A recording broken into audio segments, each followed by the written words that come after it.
Welcome the our channel. Today we how to automate legal compliance with TrustArc, detailed guide step by step clearly. Begin by visiting the TrustArc website. Create an account if you don't have one. Log into your TrustArc account once registered. Navigate to the dashboard to access available tools. Click on the Compliance tab to explore options. Select the applicable compliance framework relevant to your organization. Review the checklist provided for the specific framework. Complete the data inventory assessment. Identify and categorize all personal data your organization handles. Use TrustArc's tools to assess privacy impacts and risks. Document your data processing activities within the platform. Set up automated alerts for compliance deadlines and updates.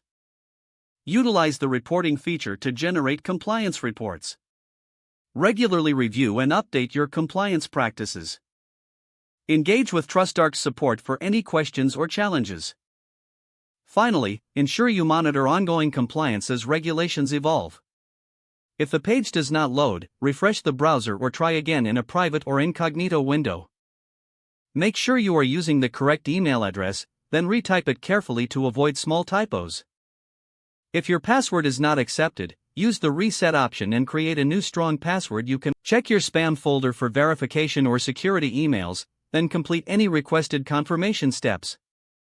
Enable two-factor authentication if available to improve account security and reduce unauthorized access risk. After signing in, review your profile details so your contact information and settings are accurate and current. If you see an error message, note it down and try again after restarting your device and internet connection. Log out when you finish, especially on shared devices, to keep your account and payment information secure. If the page does not load, refresh the browser or try again in a private or incognito window.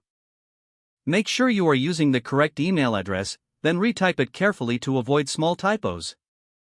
If your password is not accepted, use the reset option and create a new strong password you can remember. Check your spam folder for verification or security emails, then complete any requested confirmation steps. Don't forget to like this video and subscribe to our channel for more step-by-step tech guides.